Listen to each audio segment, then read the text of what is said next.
বর্তমানে জানি একটা আপনার পার্লামেন্ট অ্যাসাইলাম এবং তারা জানি একটা মানে তারা এরকম জানি একটা আপনার বিল তুলে এখানে সেকশন 55 আর আর্টিকেল 8 কে কিতা তারা এগুলার কিতা আগ থেকে কিতা কমাইয়া নিলাম নি আমরা মানে একটা আইডিয়া গুলো আমরা আগে পাইতাম 20 ইয়ার্স হইলে লিগেলটা মিলতো এটা কিতা তারা বাদ দিত চাননি আর 7 ইয়ার্স রুডোর চেঞ্জ করে প্লিজ ধন্যবাদ। আমি মানতে বলে আবার এটা ডিভাইড হইব আর 3 আগে স্কুলে তারা ওটা ডিভাইড করবে। আপনার কোশ্চেন হচ্ছে 7 ইয়ার্স রুলস, যেটা চিলড্রেন 7 ইয়ার্স রুলস, এবং যে 20 ইয়ার্স এর যে রুলস, এই রুলস এর উপরে কোনো পরিবর্তন কি, উপরে কোনো আপডেট আছে কিনা।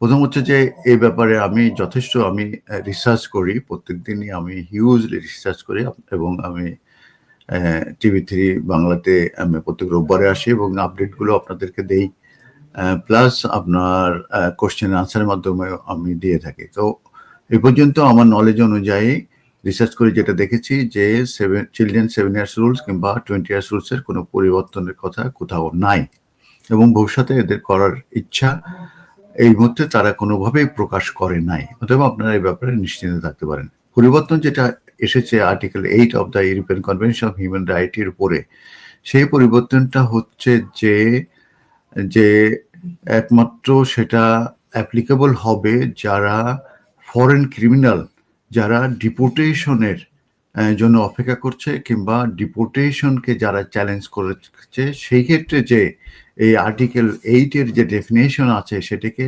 লিমিট করা হয়েছে কিংবা সেটাকে আরো ন্যারো করা হয়েছে। সেটা কিভাবে করা হয়েছে? ফরেন ক্রিমিনাল বলতে কি বোঝায়? ফরেন ক্রিমিনাল বলতে বোঝায় যারা আইলার হোল্ডার, যারা সেটেলমেন্ট পেয়েছে, তারা যদি কোনো ক্রিমিনাল অফেন্স করে এবং সেই ক্রিমিনাল অফেন্সটা যদি 12 মান্থ অ্যান্ড অ্যাবভ হয়, তাদেরকে অটোমেটিক ডিপোর্টেশন দেওয়া হয়। তার মানে তাদের আইলারটাকে ক্যান্সেল করে তাদেরকে তাদের কান্ট্রি অফ অরিজিনে ফেরত পাঠিয়ে দেওয়া হয়।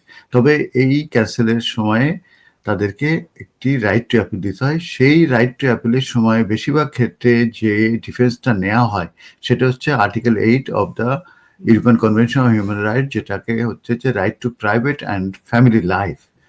যে এই যে right two private and family life, এটা ডেফিনেশন ন্যারো করে বলা হচ্ছে যে এটা একমাত্র এই ডিপোর্টেশন অ্যাপিলগুলোর ক্ষেত্রে এটা একমাত্র যদি স্পাউস থাকে তাদের যে ফ্যামিলি লাইফ সেটাই অ্যাকসেপ্টেবল হবে, কিংবা সেটাকে এই ডেফিনেশন আনা হয়েছে। যদি প্যারেন্টস থাকে তাদেরকে এটার ভিতরে আনা হয়েছে, আন্ডারের চিলড্রেন থাকলে তাদেরকে এটার ভিতরে আনা হয়েছে। এই 3 ক্যাটাগরিকে মূলত এই আর্টিকেল 8 এর ডেফিনেশনের ভিতরে আনা হয়েছে।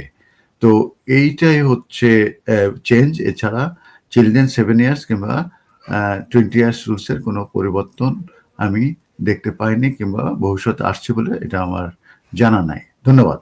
আসসালামু আলাইকুম। আমি কি ফুইপেবার আবেদন করেছি 25 মার্চ মাসে। এখন আমি জানতে চাইছি সেটার ডিসিশন আসতে কতদিন সময় লাগবে। ওরা একটু ব্যাকলগে আছে। প্রথমে আপনাকে কিছু একটা চিঠি পাঠাবে, ইমেল পাঠাবে যে কিছু